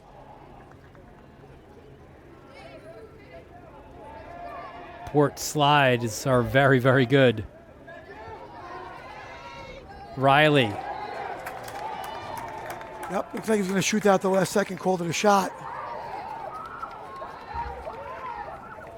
The Port fans and bench arguing the other way, but honestly, I thought it could have even been a push in the back by Hillman.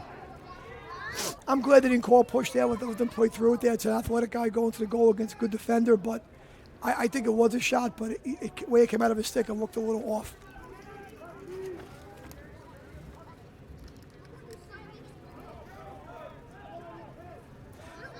And again, it's Riley versus Gargas. Yeah, they're sliding that matchup pretty quick. They are, yeah. Bruno. Top side. And some great defense again, just affecting that shot by McKean. There's a moment when that double team comes. If you can move it quick and make 2 passes, you'll get a good look at the goal. It's been a little bit, they moved it off the double team a little bit, off the slide a little slower. But they'll figure that out. I know they'll be coaching up on the sidelines. And there's Bauer, another long possession for the Seahawks. Got Coach McDermott there in the box for Cold Spring Harbor. He's a veteran coach, been at Huntington many, many years. Won a state championship there. It was a very good program, so he's definitely helping those guys make them off the field.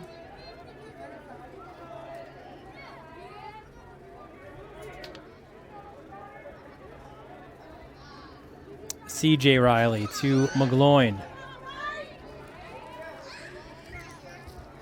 Turns. McGloin gets it to C.J. Riley. Turns, that pass off the mark, trying to find his younger brother.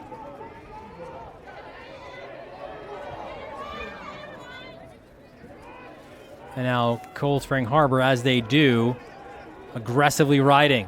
Good job by Port finding that low midi and able to get the ball out right there. And that was Joe Braunschweiger with the clear. Good possession there by Port. Defense, good defensive stand right there. Long possession, got the ball back. And now it's O'Connor picking it up. Both teams defensively picking things up here at the start of this second half. I think one of Cold Spring Harbor's answers is we're just going to go play the ball pretty hard, and get after it a little bit for better or for worse. And sometimes when a change-up like that occurs, Dylan, when all of a sudden you're playing the ball, you're playing it, but not tremendously aggressively all over the field. And all of a sudden you turn it up, the offensive guys have to adjust to it a little bit, and it may take a couple minutes before they realize just how it's going to go. Testa to McKean, up top to Samuels. This is your second midfield unit for Cold Spring Harbor. They got a goal out of Testa earlier off the fast break. So a pretty successful run by the second midfield group. And you can see, McCarthy's on the field and just trying to wear him down a little bit with this other midfield group. Is coaching strategy from Coach Bond. I don't know if you're Coach Neal, you're just trying to weather it a little bit. You probably figure they may get their other midfield back on. Testa switches hands. McKean brought it back out.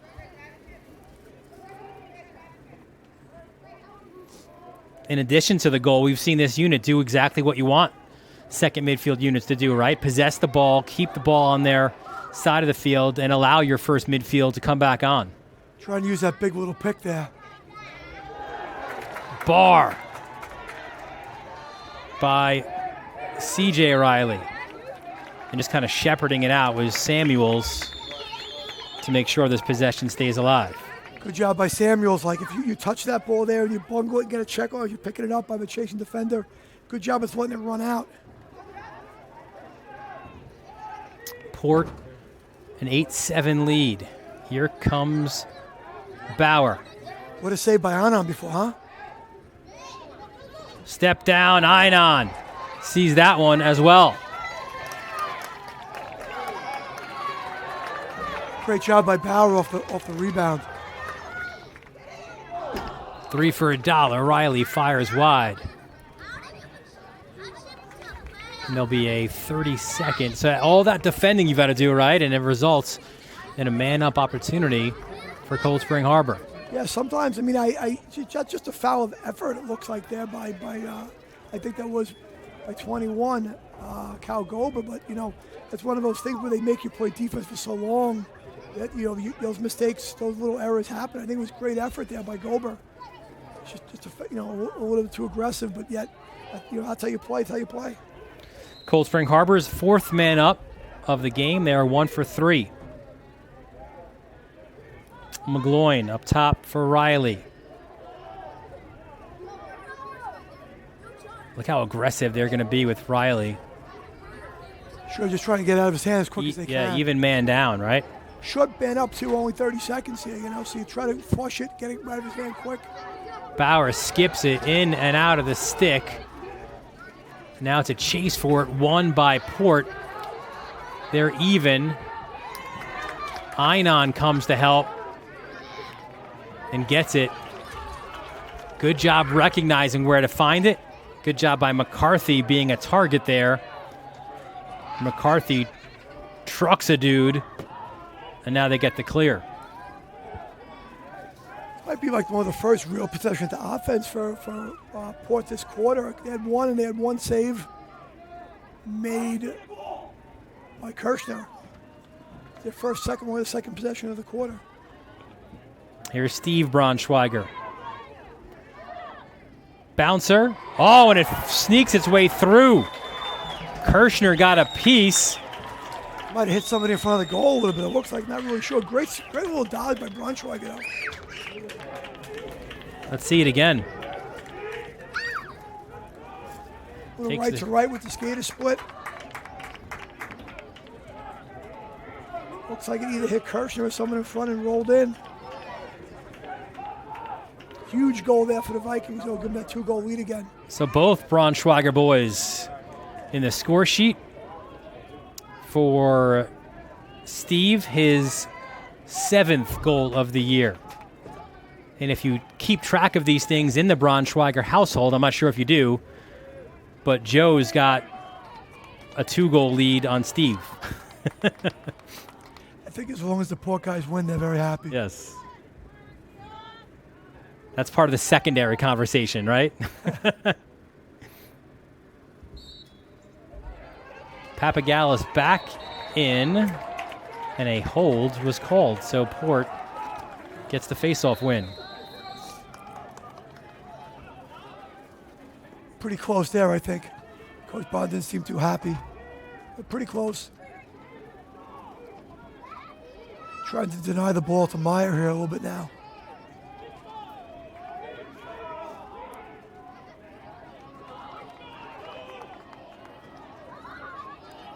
Port not the same team as they were a year ago. Time and space, and that shot off the mark by Joe Braunschweiger.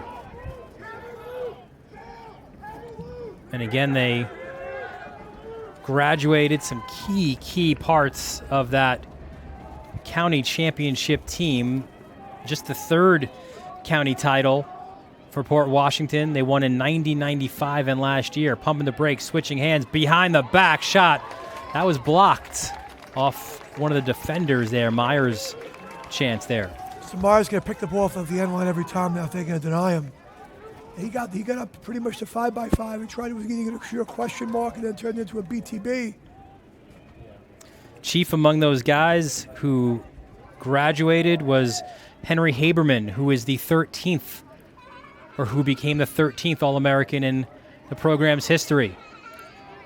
Slide comes. Here's Meyer. Hands off. Port, another school with great lineage. A lot of great players at Port. Yeah, I was about to go through some of these. Shot wide. Good ground ball picked up at the side of the cage to keep this possession alive by Gober.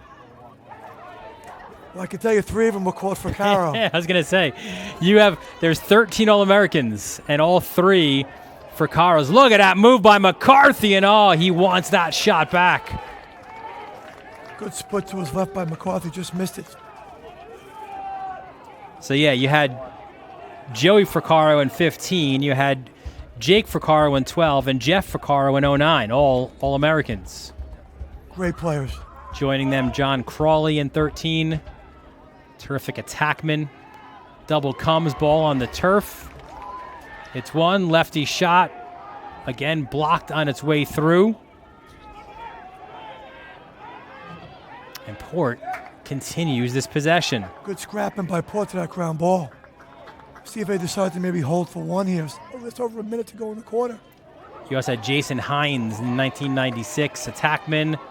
That'll be a push with possession, so it'll stay with Port, which allows me to continue to tell you about the All-Americans. Todd Higgins, 2-time All-American defender. Brian Romero, also in 90. Stu Liebeline in 86. Patrick Doyle in 82. And Peter Hugoon in 77.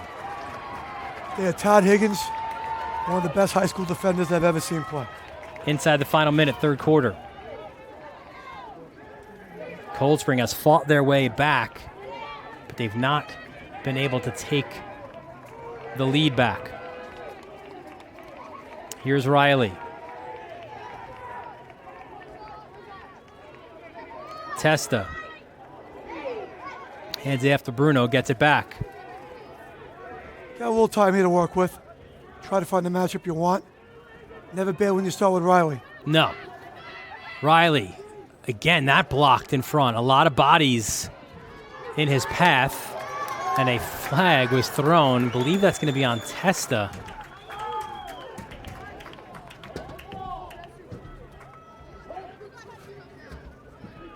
Fortunate turn of events there for Port. They got a block on a shot, and they're going to go man up.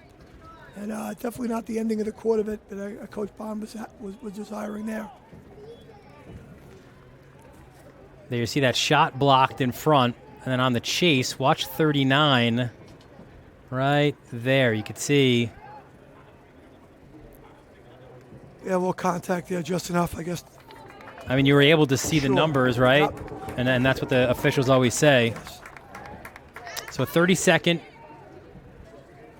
man up, and with 12 seconds left, Port can just hold here to end the quarter if they are so inclined. And then they'll take this 2-goal lead also into the final frame. And that is the end of the third quarter. So we saw Cold Spring Harbor battle back, but it is Port Washington with the 2-goal lead. Port coming on the road. Nice topside move. And there's one that sneaks its way through. Braunschweiger has Port up by 2 after 3. It's Cold Spring Harbor, Port Washington, right here on the Varsity Media Sports Network.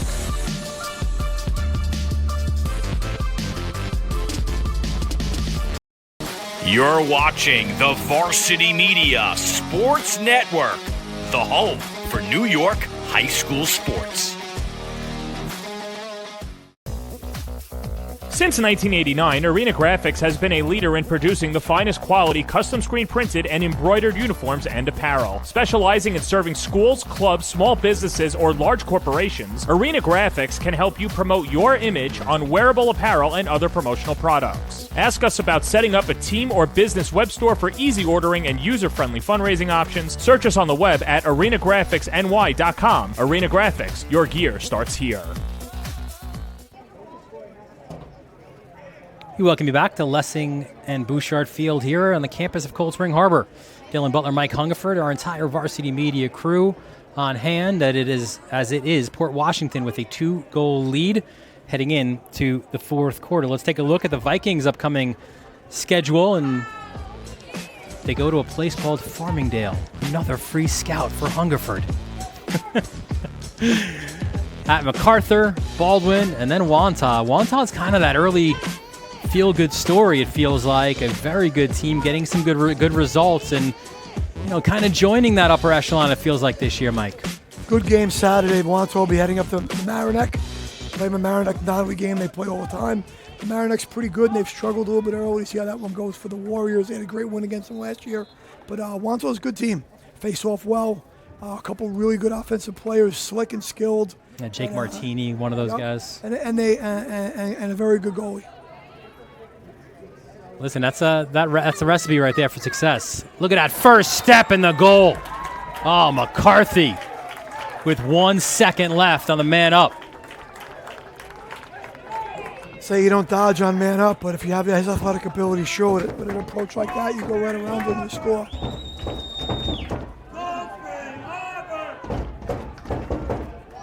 Good dodge right there.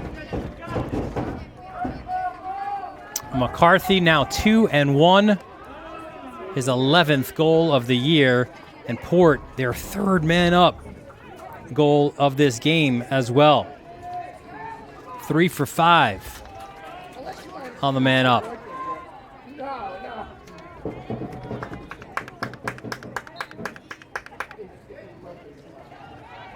Great job by Caden O'Connor. Becomes a ground ball, and you like when you've got your long poles in there to battle for these GBs, but it is won by Papagalis. How about that, huh? Here he comes, Alex Papagalis, looking for the Fogo goal, but that's wide of the net, and no backup. Good, smart play there by Kirshner on the run out, knowing he'd be closer. Papagalis, great ground ball though. Tough kid, good play. Another guy too where it was funny. Neil said like he's a guy who would start the game, but they always found a way. And we're seeing it here today. You always find a way to go back to him. And that speaks to his character and his big game ability as well. Good clear there by Colt Spring. And, as the game, shifts down to under the 11-minute mark, left in the game, down by 3. Colt Spring will be going to have to chip away. But the face-off thing's been working against you. It's going to make it a little tough.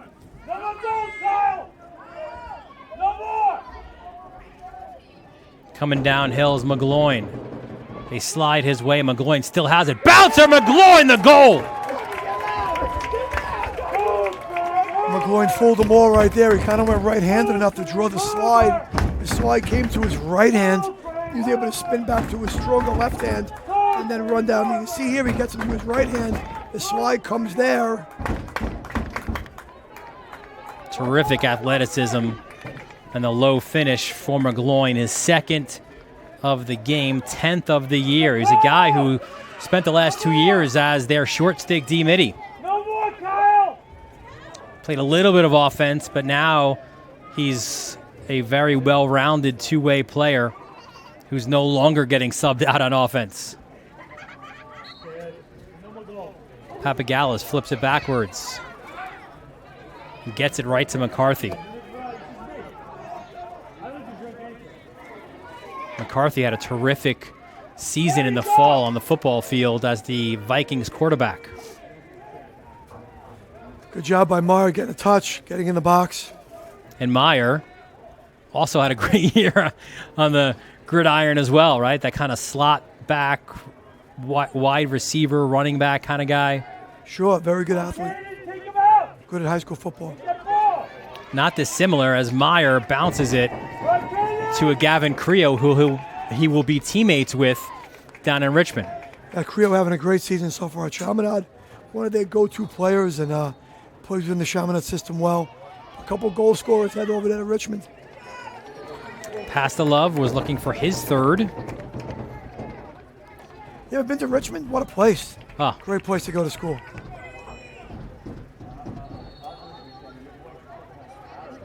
One of the things, too, is just facility-wise, it's terrific because you've got that. Good call, an illegal screen and removing pick here on Paul Washington. Richmond's one of those football schools, right? So you got the terrific football stadium to play in. Love the town as well. Sure, they play in the CAA.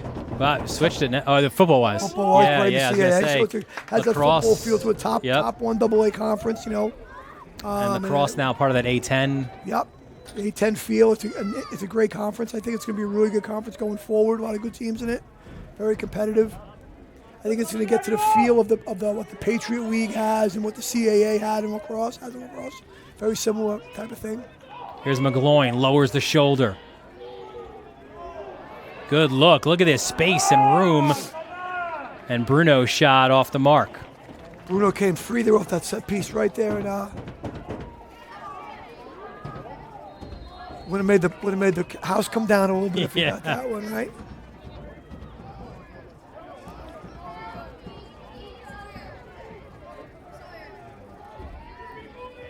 Here we go again, McGloin.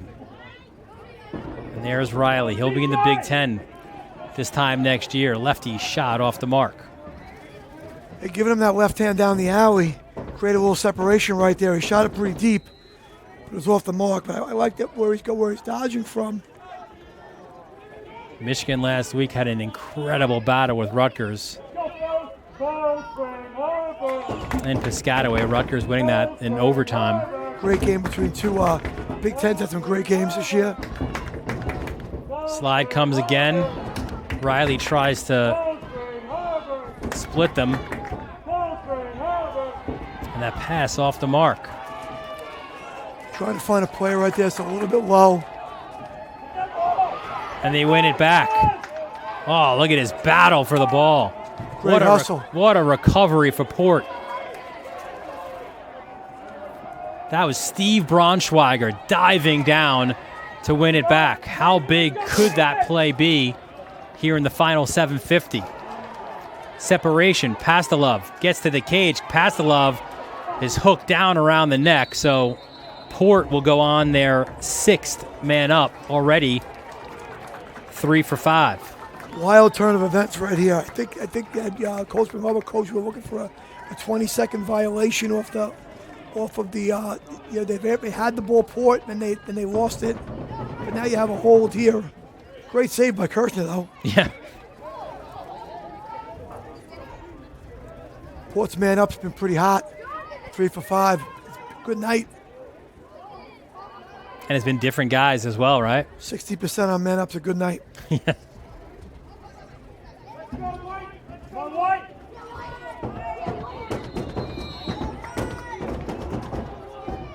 They have Meyer inside. I think he's being locked again by the short stick. I like that he goes inside when he's locked, right? You can cause some issues inside there, right? Sure, there's two schools of thought. You're not going to let them, if they stay inside, it's going to be a 4-man rotation anyway around them. Kirshner, big save there as well. Good pass by Kirshner. Not a bad look there for Port. Kirshner up to the task. And, it's two schools of thought in that man down. You can leave him inside, and it's still 6-on-5, and he's just occupying the inside player. Or you take him on the edge, and you play 5-on-4, true 5-on-4 situation. So I think either one has got a value to it. I just like him occupying space inside, right? Like maybe goalie doesn't see it as well, right? He's in the mix. You've got to bring a guy there as well, so create a little havoc in front. Cold Spring has been chasing it all game long. Here's McGloin. Been very impressed with Port defensively, collectively. They're sliding, but also their work of their short stick D-middies as well. Braunschweiger kind of leading that charge. Here comes Riley. Again, they slide to him early. They're quick to come to that matchup. He doesn't really have it. It was an inside man, came open very quickly, but. And another look in front. Good hustle to keep it in by Bauer.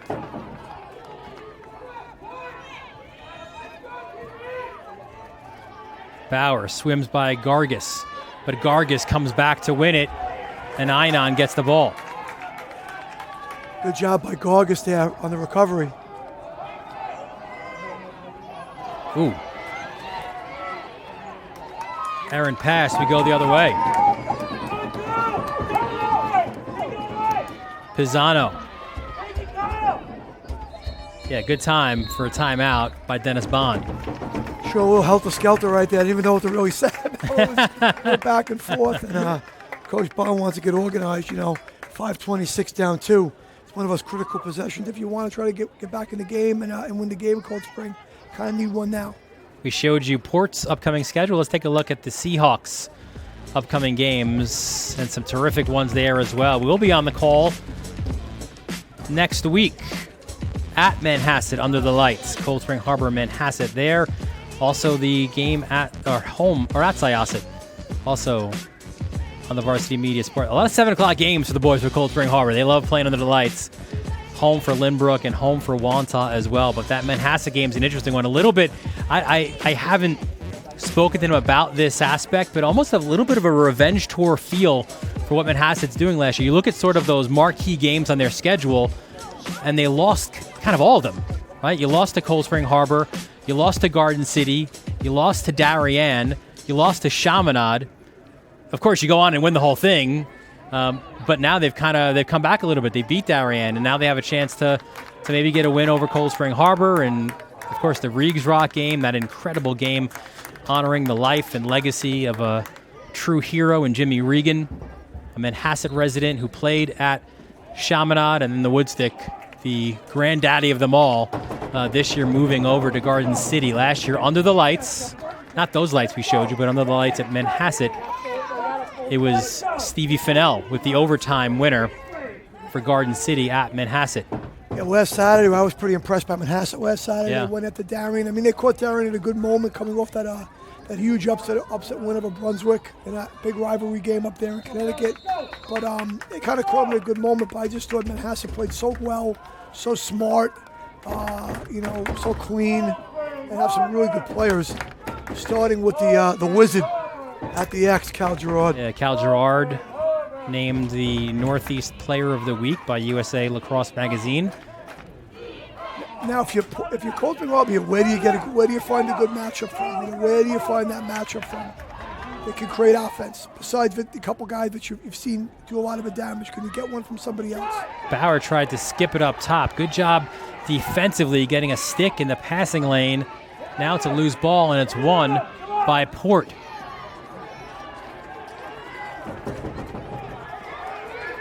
Is that number 16? Not sure who that was. I missed that one. Big stop, though, by Port. It was 14. We don't have a 14, though, in our roster. Could have been Harrison Behan, long stick midi. We have him listed as number 12. I think if you're Port, you can try to manage your game here a little bit and try to eat a little clock. And if you're Cold Spring, you're going to have to eventually press out, start making it a little bit tougher. It's only 2 goals, but 4 minutes is going to go by pretty quick if you just let Port kind of handle the ball. Good job using the back of the net there for some help for Pastelove. Gets it to McCarthy. McCarthy, the midi, working it from X. Took a shot high. There's another flag against Cold Spring Harbor. McCarthy, and another flag. McCarthy, jump shot and a goal. He is a beast. Great goal by McCarthy. Took a lot of contact. I think that's the second. Or is it? No, here it comes. That's the second. So 2 flags thrown. Still finds the separation. Jump shot goal. I think they're waving off the first. And the second was against Pisano. First was going to be a hold, and the second one's a cross-check. Great job by McCarthy absorbing that contact and able to drive to the goal and score. It's going to be a man-up face-off here for Port.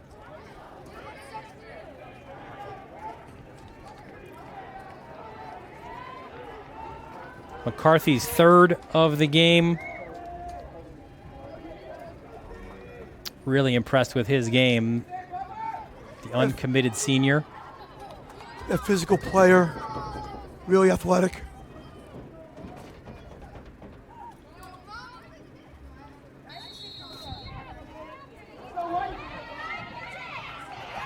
Wow, how about that? Winning it was Bruno. Great job by Bruno. Going to the goal. Bruno!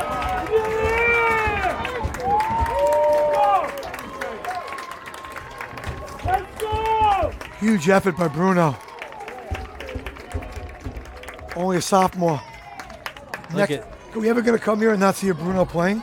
Yes, after Sammy leaves, unfortunately, unless you got the old-timers game going. As Sammy boy gets it done. 5th goal of the year, the youngest of the Bruno boys. You've got Jacob and Ben up at Amherst. Now it's just Sammy to get the job done. Still a man up face-off. That was a man-down goal. Yeah, a man-down goal off the face-off win. And even that one, you thought for a second you can maybe muck it up. Important here for Cold Spring Harbor to try to kill this. If Meyer or McCarthy, one of these dudes from the Vikings, can get a goal here maybe in the next 24 seconds, that would really... I think Port won't even play man up here. They'll just use the extra man, use the times. And now it's, it's time over score, right? Like situational lacrosse right now. And they'll just hold the ball and wait to get to be even. And eventually Port's going to have to just come after them a little bit. I don't think if you're Port, you need any more goals. You just need to possess the ball. Yeah, good point. So now they're even. And we'll see how Cold Spring defends this. Meyer! He might not have needed another goal, but Meyer said, I'm going to take another goal. Good finish by Meyer right there. Yeah, third of the game. Uses that pick right there. They switch, and he gets under the approach and finishes. 12-9 with 2:23 left. Luke Meyer now with 20 goals on the season. One thing that we've seen different or better from him this year is just that he's doing a good job kind of as that guy, right? And also as a leader. Papagallis, the clean win, and now you really can possess the ball if you're Port. Yeah, definitely a tough spot for Cold Spring to be in here. They have to get the double on. And if you're Port winning faceoffs, you could definitely be willing to throw it in the open net. And you've got the timeouts at your disposal as Isaac Neal takes one there and will take it with them as well. 2:04 left in the fourth quarter, and it is Port Washington with a 12-9 lead over Cold Spring Harbor. You're watching it all right here on the Varsity Media Sports Network. You're watching the Varsity Media Sports Network, the home for New York high school sports. Since 1989, Arena Graphics has been a leader in producing the finest quality custom screen printed and embroidered uniforms and apparel. Specializing in serving schools, clubs, small businesses, or large corporations, Arena Graphics can help you promote your image on wearable apparel and other promotional products. Ask us about setting up a team or business web store for easy ordering and user-friendly fundraising options. Search us on the web at arenagraphicsny.com. Arena Graphics, your gear starts here. Love those guys at Arena Graphics. Back here at Lessing and Bouchard Field, Cold Spring Harbor. Vikings with a 12-9 lead over Cold Spring Harbor. Dylan Butler, Mike Hungerford, our entire Varsity Media crew for what has been a fun non-league game between two teams who a year ago won county titles. Yeah, Dylan, we'll see what happens. They're coming. They're probably going to double the ball here. We single and then maybe try to run a guy at him, get the goalie out to cover a goalie's on attack right now. So they're playing with us, 7 defenders. They'll double the ball. Did you hear Tom Rooney shouting you out with the Dylan Meta in the goal for that Southside game? That the move that you had there off the timeout. The Meta's that was a good call. That was a good call. I liked it. Although it did go off Meta's stick and nearly resulted in a goal. And as you said, right, you double the ball. It's rolled out to midfield. Getting out of those double teams is so tough. They got the ball back, and they have it with probably maybe even a tougher guy to get the ball from because he's just so fast and big in McCarthy.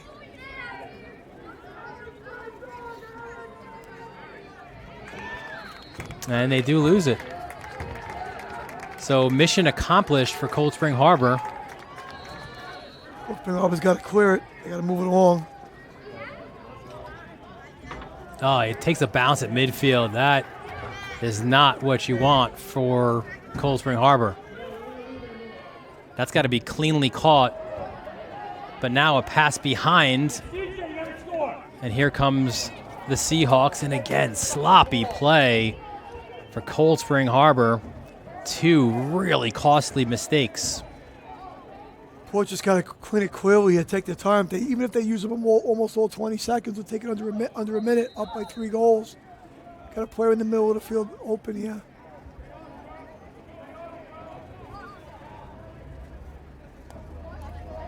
Here's Cal Gober. Good clear by Gober right there. Dylan, while the clock's running down, we got to give a shout out. We should give a shout out to Jack Moran, coach at Chaminade High School, won, I believe, his 600th game today. And we knew that he was approaching it, and how about getting it against another all-time great and Jeff Braymeyer as well, right? Sure, two of the greatest coaches of all time, and Coach Moran did a great job at Chaminade High School, and congratulations to him on the win. 600's a crazy number. How many away are you? Too many to count. 26 seconds left. Samuel's shot wide. No backup. So really, just scrambling right there. Cold Spring trying to get a shot on goal. So Ion with the good run out, and they'll give that ball to Meyer. That's exactly who you want to have the ball, right? Meyer or McCarthy. And Meyer now just runs it out to midfield. And Port Washington coming on the road. What a big win for the Vikings. Again, they start their season 0-2. They are now 4-2 with their arguably their best win. Actually, not even arguably, definitely their best win of the season. Yeah, great win by Port. Great showing today. Came out strong, played really well at the beginning of the game, got the lead, and never surrendered it. Right, Cold Spring challenged, but got close. I think right before halftime to 2 goals, and then they stayed at 2 for a while, but they weren't able to get it down past that too much. And a great job, with the game pressure and managing the game, and a really good non-league win for Port Washington. They battled at the face-off X. They did a good job defensively, both with their poles and their short sticks. And then it was a collective effort on the attack, and that's what you want to see from a Port team, right? You had 3-1 from McCarthy, 3 from Meyer. Those are your alphas, your big guys, right? And then you had 2 from Pastelov and Marcus and Steve and Joe Braunschweiger with a goal apiece, right? So a balanced offensive attack as well for Port.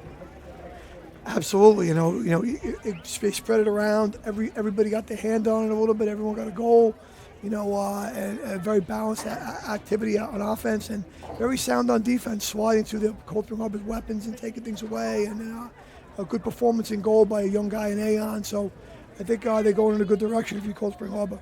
If you're Port Washington. And if you're Cold Spring Harbor, now you've lost 2 out of your last 3. You're 5-3.